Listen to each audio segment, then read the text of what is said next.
Hello everyone, आप सभी का बहुत बहुत स्वागत है।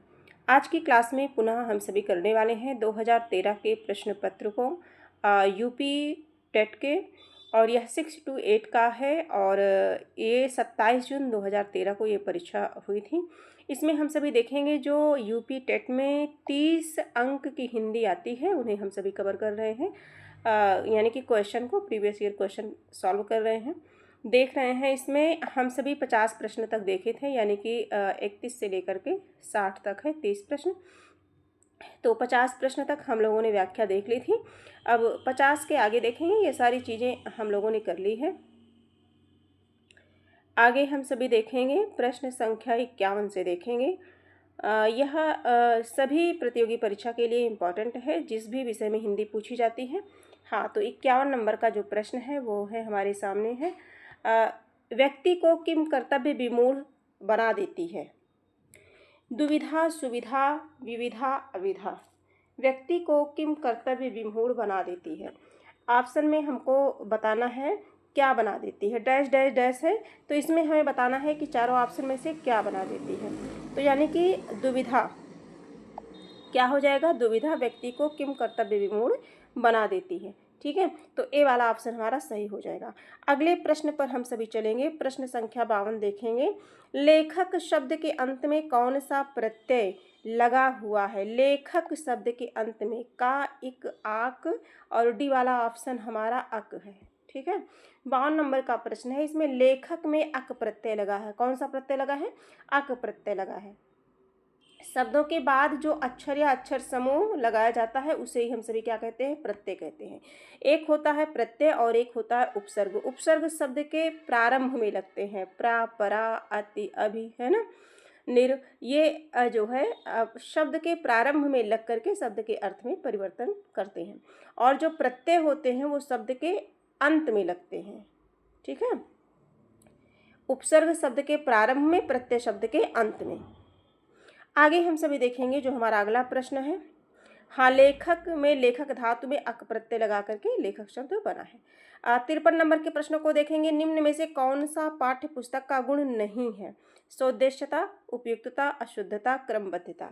जैसा कि जो है हिंदी में पेडागॉजी के क्वेश्चन भी आते हैं 2-4, है ना। तो हिंदी में से कौन सा पाठ्य पुस्तक का गुण नहीं है? 53 नंबर का प्रश्न है।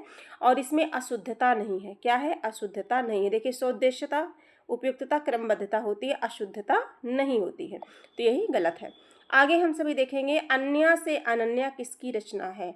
अन्या से अनन्या किसकी रचना है? तो ये प्रभा खेतान की है। किसकी है? प्रभा खेतान की। ऑप्शन हमारा डी हो जाएगा।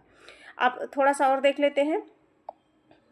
मैत्रेयी पुष्पा की आत्मकथा कस्तूरी कुंडल बसे तथा गुड़िया भीतर गुड़िया। किसकी? मैत्रेयी पुष्पा की। आगे बढ़ते हैं। 55 नंबर का प्रश्न है। अलंकार से संबंधित प्रश्न है। निम्नलिखित पंक्तियों में कौन सा अलंकार है? फूले का सकलमय छाई, जनु बरसा ऋतु प्रकट बुढ़ाई, उपमा, उत्प्रेक्षा, रूपक और श्लेष। 55 नंबर का प्रश्न है और बताना है इसका करेक्ट आंसर क्या होगा। तो जनु जानो मनु मानो जहाँ आ जाए वो क्या है? उत्प्रेक्षा अलंकार है। ठीक है, तो इसमें क्या है? जनु बरसा ऋतु प्रकट बुढ़ाई। इसमें कौन सा अलंकार है? उत्प्रेक्षा अलंकार, यानी कि बी वाला ऑप्शन हमारा सही हो जाएगा। आगे देखेंगे। अगला है। अमी हलाहल मद भरे सेत श्याम रत नार जियत मरत जुग जुग परत जहि चितवत एक बार। किस कवि द्वारा लिखी काव्य पंक्तियां हैं? देव बिहारी रसलीन मतिराम। 56 नंबर का प्रश्न है। प्रश्न संख्या 56। तो ये रसलीन की पंक्तियां हैं। किसकी हैं? रसलीन की। रसलीन हमारे किस ऑप्शन में है? तो सी वाले ऑप्शन में। सी इज द राइट आंसर। आगे हम सभी बढ़ते हैं। आगे थोड़ा सा देख लेते हैं। रसलीन रीतिकाल की रीतिबद्ध धारा के कवि हैं। रीति सिद्ध, रीतिबद्ध और रीति मुक्त, ये भी याद कर रखिएगा। धारा के विशिष्टांग निरूपक आचार्य हैं। इनकी प्रमुख अंग दर्पण और रस प्रबोध। अंग दर्पण पूछा जाता है। आगे देखेंगे। मोस्ट इंपॉर्टेंट क्वेश्चन है। 57 नंबर का है। आवारा मसीहा जीवनी में किसका जीवन चरित्र है? आवारा मसीहा जीवन चरित्र में किसका जीवन चरित्र है? जीवनी में किसका जीवन? बंकिम चंद्र चटर्जी, शरद चंद्र चट्टोपाध्याय, भगत सिंह, जैनेन्द्र। 4 ऑप्शन में से बताना है। 57 नंबर का जो प्रश्न है इसका करेक्ट आंसर हो जाएगा शरद चंद्र चट्टोपाध्याय की है। ठीक है, इसके लेखक की अगर बात की जाए तो ये विष्णु प्रभाकर है। कौन है? विष्णु प्रभाकर हैं। प्रभाकर इसके लेखक हैं और इसकी रचना 1900 जो है 74 ईस्वी में हुई थी। कब हुई थी? 1974 ईस्वी में हुई थी। अगला देखेंगे, पिता कहानी के लेखक हैं। पिता कहानी के लेखक हैं शेखर जोशी, उषा प्रियंवदा, उदय प्रकाश, ज्ञान रंजन। तो पिता कहानी के लेखक जो है क्या है, कौन है? ज्ञान रंजन है, यानी कि डी वाला ऑप्शन हमारा सही हो जाएगा। और ज्ञान रंजन की अन्य कहानियां हैं फेंस के इधर उधर, यात्रा, क्षणजीवी, सपना नहीं। ठीक है, और आगे हम सभी देख लेते हैं, इनका थोड़ा पढ़ लेते हैं। जैसे तिरिछ है, मोहनदास, पाल गोमरा का स्कूटर, पीली छतरी वाली लड़की। ठीक है, और उषा प्रियंवदा की कहानी है वापसी तथा शेखर जोशी की कहानी है कोशिका घटवा। आगे देखेंगे हम सब भी 59 नंबर का प्रश्न है, हिंदी नए चाल में ढली किसका कथन है? हजारी प्रसाद द्विवेदी, भारतेंदु हरिश्चंद्र, रामचंद्र शुक्ल, नगेंद्र। हिंदी नए चाल में ढली, तो ये भारतेंदु हरिश्चंद्र जी का है। ठीक है, भारतेंदु ने राजा शिवप्रसाद, सितारे हिंद और राजा लक्ष्मण सिंह की भाषा के मध्य का मार्ग निकाला और अपनी कालचक्र नामक पुस्तिका में कहा कि हिंदी नए चाल में ढली। इनकी पुस्तिका क्या है? कालचक्र, है ना, कालचक्र।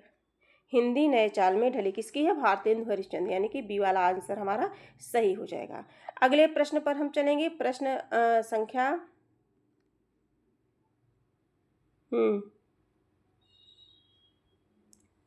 एक प्रश्न और है, देखते हैं। हाँ, एक प्रश्न और है, यानी कि प्रश्न संख्या 60 देखेंगे। हम दीवानों की क्या हस्ती है, आज यहाँ कल वहाँ चले, किसकी पंक्तियाँ हैं?